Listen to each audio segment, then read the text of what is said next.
Hello students. हमने 9th class start किया था पिछली क्लास में जंतुओं में जनन, जिसके बारे में हमने ये पढ़ा था कि जंतुओं में कौन कौन सी विधियाँ पाई जाती हैं। लैंगिक जनन और अलैंगिक जनन, हमने लैंगिक जनन के बारे में पढ़ा था। फिर हमने नर जनन अंग के बारे में पढ़ा था, कौन कौन से अंग पाए जाते हैं। फिर हमने मादा अनन जंगों के बारे में पढ़ा था कि उनमें कौन कौन सी मादा अनन जंग पाए जाते हैं। फिर उसके बाद हमने निषेचन की प्रक्रिया में पढ़ा था। निषेचन की प्रक्रिया में हमने पढ़ा था कि जो निषेचन होता है वो दो प्रकार का होता है, एक आंतरिक निषेचन और एक बाह्य निषेचन। आंतरिक निषेचन वह निषेचन होता है जिसमें युग्मक जो अंडाणु और शुक्राणु होते हैं उनका युग्मक मादा के शरीर के अंदर होता है। जबकि यदि अंडाणु और शुक्राणुओं का युग्मन यदि शरीर के बाहर होता है, मादा के शरीर के बाहर होता है, तो इन्हें हम बाह्य निषेचन कहते हैं। इसके उदाहरण भी हमने दिए थे, जैसे कि आंतरिक निषेचन जैसे कि मनुष्य, गाय, कुत्ते, मुर्गी। इसके अलावा जो मादा होती हैं वो बाह्य निषेचन होता है, उसका एग्जाम्पल हमने मछली, स्टारफिश और जैसे कुछ जलीय प्राणी बताए थे। अब हम स्टार्ट करते हैं भ्रूण का परिवर्तन। तो हम भ्रूण के परिवर्तन के बारे में पढ़ते हैं कि ये है क्या। चलिए पहले इसे पढ़ते हैं। पहेली क्या कह रही है। यद्यपि यह जंतु सैकड़ों अंडे देते हैं तथा लाखों शुक्राणु निर्मोचित करते हैं, सारे अंडे का निषेचन नहीं होता है और वह एक नया जीव नहीं बन पाते हैं। इसका कारण यह है कि अंडे एवं शुक्राणु निरंतर जल की गति, वायु एवं वर्षा से प्रभावित होते रहते हैं। तालाब में दूसरे ऐसे जंतु भी होते हैं जो इन अंडों का भोजन करते हैं, अतः अंड कोशिकाओं एवं शुक्राणुओं का बड़ी संख्या में उत्पन्न होना आवश्यक है ताकि उनमें से कुछ में निषेचन सुनिश्चित किया जा सके। मुझे उम्मीद है कि आपको ये बात समझ में आ गई होगी। चलिए मैं इसे और एक बार और आपको समझा देती हूँ।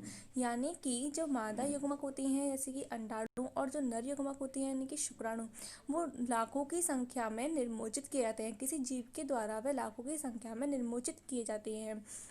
तो बाह्य जिनमें बाह्य निषेचन होता है तो उनमें क्या होता है कि उनमें सारे अंडों का निषेचन नहीं हो पाता है। इसका कारण क्या है। इसका कारण ये है कि जो अंडे और शुक्राणु होते हैं वो लगातार, क्योंकि हमने पढ़ा था कि जो बाह्य निषेचन होता है वो ज़्यादातर जलीय प्राणियों में देखने को मिलता है, तो ये जल की गति, वायु से प्रभावित होते रहते हैं। तालाब में दूसरे ऐसे जंतु भी होते हैं जो इन अंडों का भोजन करते हैं, यानी कि वो इन अंडों को खा जाते हैं। इसलिए इनको अत्यधिक संख्या में निर्मोचित किया जाता है, जिससे कि किसी ना किसी एक अंडाणु और किसी एक शुक्राणु का उसमें क्या हो जाए, युग्मन हो जाए। ठीक है, इसलिए निषेचन सुनिश्चित किया जाए। एक एकल कोशिका एक बड़ा जीव बन सकता है, कैसे। कोशिका विभाजन के द्वारा। अब हम भ्रूण के परिवर्तन के बारे में पढ़ते हैं। निषेचन के परिणाम स्वरूप क्या होता है, युग्मनज बनता है। क्या बनता है, युग्मनज बनता है, जो कि विकसित होकर भ्रूण में परिवर्तित हो जाता है। और वह विकसित होकर किस में परिवर्तित हो जाता है, भ्रूण में परिवर्तित हो जाता है। युग्मनज लगातार विभाजित होकर के कोशिकाओं के गोले में बदल जाता है। उसके पश्चात कोशिकाएं समूहीकृत होने लगती हैं, यानी कि अपना समूह बनाने लगती है तथा विभिन्न ऊतकों और अंगों में परिवर्तित हो जाती हैं। इसकी समान कार्य वाली कोशिकाएं आपस में मिलकर के किसी ऊतकों का निर्माण करती हैं और समान कार्य करने वाले ऊतक मिलकर के किसी अंग का निर्माण करते हैं। अंग जैसे कि हमारे शरीर में पाए जाते हैं, ये जैसे कि आमाशय है, यकृत है और अग्नाशय है, ये सभी अंग होते हैं और ये सभी अंग मिलकर के अंग तंत्र का निर्माण करते हैं। इस विकसित होती हुई संरचना को हम क्या कहते हैं, भ्रूण कहते हैं। भ्रूण गर्भाशय की दीवार में रोपित होकर के विकसित होता रहता है। तो यह किसमें होता है, गर्भाशय की दीवार में रोपित होता है और गर्भाशय में आकर के विकसित होता है। गर्भाशय में भ्रूण का निरंतर विकास होता रहता है। धीरे धीरे विभिन्न शारीरिक अंग जैसे कि हाथ, पैर, इसके अलावा सिर, आंखें, कान आदि विकसित हो जाती हैं। भ्रूण की व्यवस्था जिसमें सभी शारीरिक भागों की पहचान हो सके उसे हम गर्भ कहते हैं। क्या कहते हैं, गर्भ कहते हैं। क्योंकि जब भ्रूण छोटा होता है तब उसमें नहीं पहचान पाते हैं कि इसकी आँख कौन सी है, नाक कौन सी है, कान कौन से हैं, हाथ कौन से हैं। लेकिन जब यह पूर्ण रूप से विकसित हो जाता है तब हम उसे क्या कहते हैं, गर्भ कहते हैं, क्योंकि हम उसमें शारीरिक भागों की पहचान कर सकते हैं। जब गर्भ का विकास पूरा हो जाता है तो माँ नवजात शिशु को जन्म देती है। इसके बाद जब गर्भ का विकास पूरा हो जाता है तो माँ जिस शिशु को जन्म देती है उसे हम क्या कहते हैं, नवजात शिशु कहते हैं।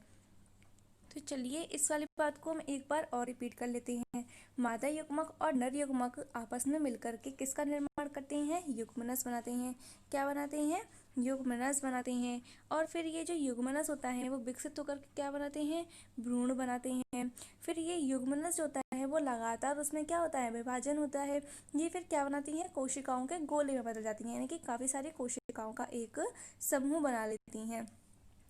उसके बाद सभी ऊतक और अंगों में ये परिवर्तित हो जाती हैं, और ये जो विकसित संरचना होती है उसे हम क्या कहते हैं, उसे हम भ्रूण कहते हैं। फिर यह किस में रोपित हो जाता है, आकर के गर्भाशय में रोपित हो जाता है। देखिए आप इस डायग्राम में देखिए, ये क्या था, यहाँ पे अंडोत्सर्ग हुआ, और इसी ही वाहिनी में अंडवाहिनी जो होती है इसे हम क्या कहते हैं, अंडवाहिनी कहते हैं। तो इसमें ही शुक्राणु आकर के इससे मिलते हैं, यहाँ पर फिर क्या बन जाता है, युग्मनज बन जाता है।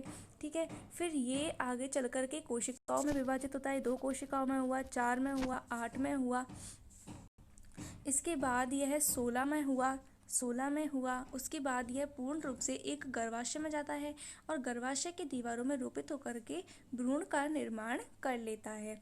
ठीक है, यहाँ तक आपको बात समझ में आ गई। इसमें जो आपका बी वाला चित्र दे रखा है वो कोशिकाओं का पिंड होता है। कोशिकाएं पिंड कब किससे बनती हैं, युग्मनज में विभाजन के पश्चात बनती हैं।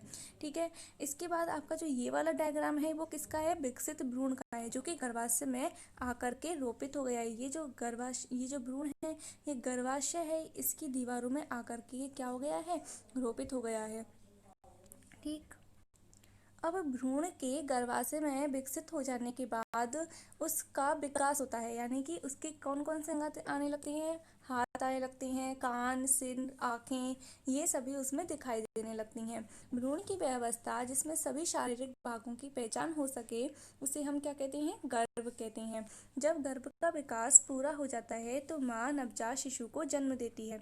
अब क्वेश्चन ये आता है कि ये जो प्रक्रिया होती है वो किन में पाई जाती है, आंतरिक निषेचन वाले जीवों में पाई जाती है। ठीक है,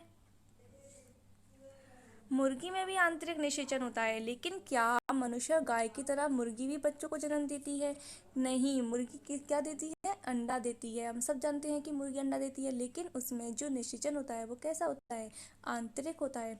तो हम ये पता लगाते हैं कि मुर्गी बच्चों को जन्म नहीं देती है, ये चूजे को कैसे जन्म देते हैं, आइए हम इसके बारे में पता लगाते हैं।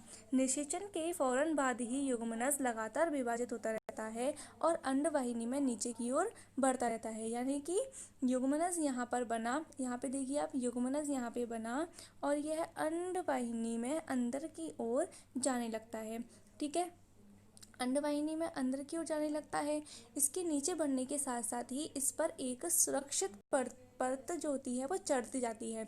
अंडा जो होता है उस पर एक परत, आपने देखा होगा मुर्गी का अंडा, अगर आपने देखा है तो आप देखिए, उसे लेकर आइए मार्केट से और उसे देखिएगा, उसके ऊपर एक कैल्शियम कार्बोनेट का एक बहुत ही कठोर कवच पाया जाता है ना। इस पर सुरक्षित परत चढ़ी हुई होती है। मुर्गी के अंडे पर दिखाई देने वाला कठोर कवच भी ऐसी ही सुरक्षित परत होती है। कठोर कवच के पूर्ण रूप से बन जाने के बाद मुर्गी जो होती है वो किसका निर्मोचन करती है, अंडे का निर्मोचन करती है। मुर्गी के अंडे को चूजा बनने में लगभग कितना समय लगता है, 3 हफ्ते का समय लगता है, यानी कि 1 महीने से थोड़ा कम समय लगता है। आपने मुर्गी को ऊष्मायन के लिए अंडे पर बैठे देखा होगा, क्योंकि अब क्या मुर्गी क्या करती हैं कि जब वो अंडे दे देती हैं तब वो उसको ऊष्मा देने के लिए, यानी कि गर्मी देने के लिए उसके अंडे के ऊपर बैठती हैं। क्या आप जानते हैं कि अंडे के अंदर चूजे का विकास इस अवधि में ही होता है? जी हाँ, इस विधि के द्वारा ही जो अंडा होता है उसके अंदर चूजे का विकास होता है। क्योंकि आपने देखा होगा जब कोई भी चिड़िया या पक्षी जब अंडा देता है तो अपने अंडों पर बैठे हुए रहते हैं, तो वो उसे क्या प्रदान करते हैं, ऊष्मा या प्रदान करते हैं, यानी कि उसे ऊष्मा प्रदान करते हैं, जिससे कि उसके अंडे में अंदर चूजे का विकास पूर्ण होता है। चूजे के पूर्ण रूप से विकसित होने के बाद कवच के प्रस्फुटन के बाद, जब कवच जो होता है वो प्रस्फुटित हो जाता है, यानी कि कब कवच का प्रस्फुटित होगा, जब उसका विकास अंदर पूर्ण रूप से हो जाएगा तब, और उसके बाद चूजा क्या होता है, बाहर निकलता है। अब बात करते हैं हम बाह्य निषेचन वाले जंतुओं की। बाह्य निषेचन वाले जंतु जो होते हैं उनमें भ्रूण का विकास मादा के शरीर के बाहर ही होता है। भ्रूण अंडावरण के अंदर विकसित होता है, तो इसमें जो भ्रूण होता है वो किस में स्थित होता है, अंडा आवरण, यानी कि अंडे का जो आवरण होता है उसके अंदर विकसित होता रहता है। भ्रूण का विकास पूर्ण होने पर अंडज्योत्पत्ति होती है, यानी कि अंड से जो उत्पत्ति होती है उसको हम अंडज्योत्पत्ति कहते हैं। ठीक है, जो भ्रूण अंड से उत्पन्न होता है उसे अंड उत्पत्ति करते हैं कि, और यह कब होता है, जब भ्रूण पूर्ण रूप से विकसित हो जाता है तब। आपने देखा होगा कि तालाब तथा झरने में मेंढक की अनेक टैडपोल तैरते हुए देखे होंगे, यानी कि जो बाह्य निषेचन वाले जंतु होते हैं उनका जो विकास होता है वो बहुत धीरे धीरे क्रम से होता है। जैसे कि आपकी बुक में ये वाला चैप्टर वो दिया गया है, एक सेकेंड, आप इस वाले डायग्राम को देखिए। इसमें जो मेंढक जो होता है वो क्या करता है, अंडे देता है। फिर अंडे जो होते हैं इनमें बाह्य निषेचन होता है, यानी कि अंडे दे दिए तो शुक्राणु उन पर आकर के गिरेंगे और इनका युग्मनज बनेगा। ठीक है, जब इन अंडों में भ्रूण विकसित हो जाता है तो भ्रूण जो है वो अंडों में केवल विकसित होता है। ठीक है, इसके अंदर वो पूर्ण रूप से शिशु में परिवर्तित नहीं होता है, यानी कि बिल्कुल ऐसा नहीं बनता है। भ्रूण अंडे जो होते हैं वो फट जाते हैं और उनमें से जो भ्रूण होते हैं वो इस अवस्था में दिखाई देते हैं, छोटे छोटे पानी में तैरते हुए आपको मिल जाएंगे, आप उन्हें देख सकते हैं। उन्हें हम क्या कहते हैं, टैडपोल कहते हैं। क्या कहते हैं, टैडपोल। ये बात समझ में आ गई होगी। बाह्य निषेचन वाले जंतु जो होते हैं उनमें भ्रूण का विकास शरीर के बाहर होता है, यानी कि मादा के शरीर के बाहर होता है। जो भ्रूण होते हैं वो अंडावरण के अंदर विकसित होते हैं और भ्रूण का विकास पूर्ण होने पर अंडे की उत्पत्ति होती है। और मेंढक, जैसे इसका एग्जाम्पल हम क्या दे सकते हैं, मेंढक दे सकते हैं। अब हम जरायुज एवं अंडप्रजक जंतु के बारे में पढ़ेंगे कि ये होते क्या हैं। हमने जाना कि कुछ जंतु वृक्ष शिशु को जन्म देते हैं, जबकि कुछ जंतु अंडे देते हैं जो कि बाद में शिशु में विकसित होते हैं।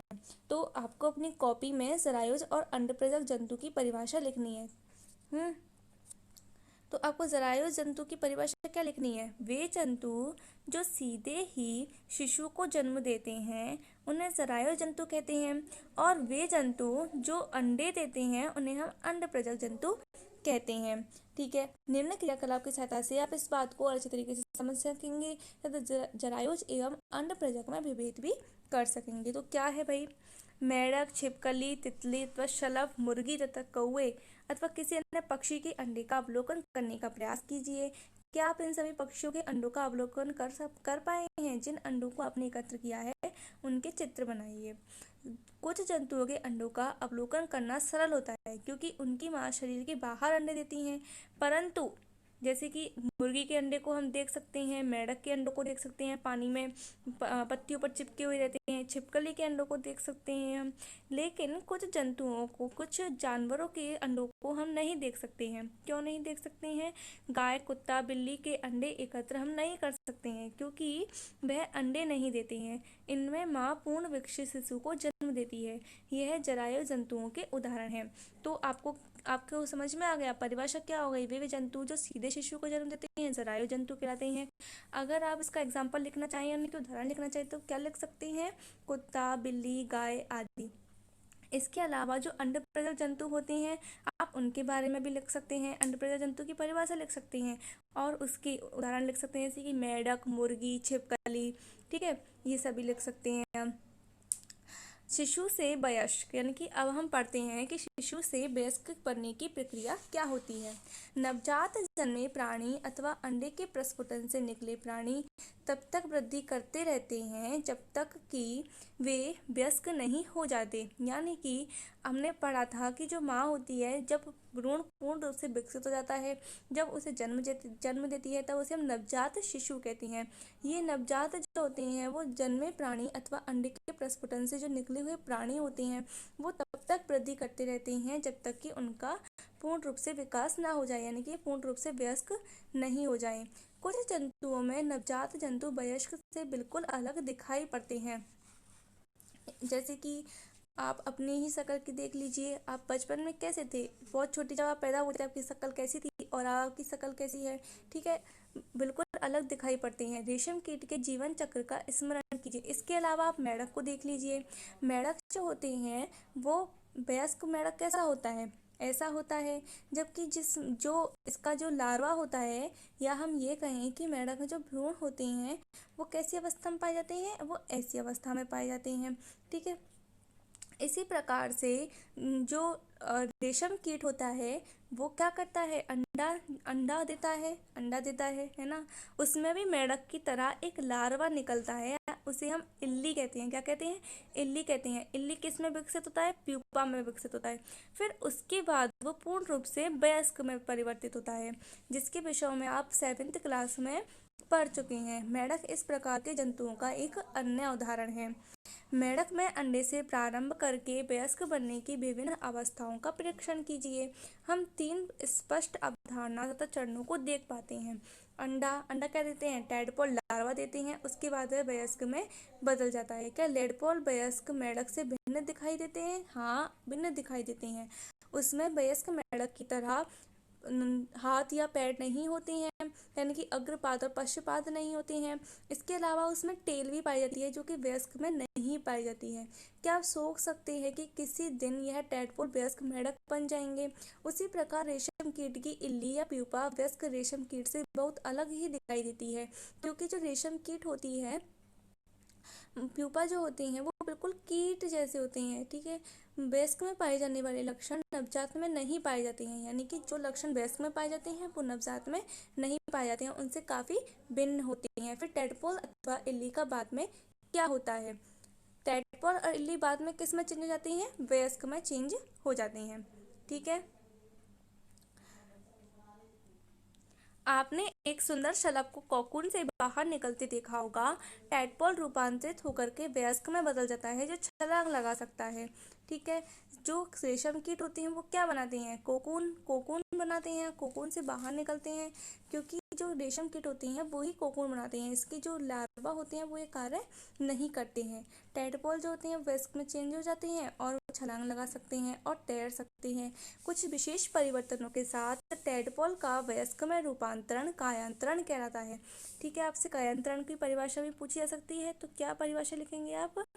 टैडपोल का वयस्क में जो रूपांतरण होता है उसे ही हम कायांतरण कहते हैं। जैसे जैसे हम बड़े होते हैं हम शरीर में किस प्रकार के परिवर्तन देखते हैं? क्या सोचते हैं कि हमारा भी कायांतरण होता है? मनुष्य में जन्म के समय से ही नवजात शिशु में वयस्क समान शारीरिक अंग मौजूद होते हैं। ठीक, अब हम नेक्स्ट क्लास में अलैंगिक जनन के बारे में पढ़ेंगे, और तब तक आप इसे यहीं तक की स्टडी कीजिए। Thank you very much.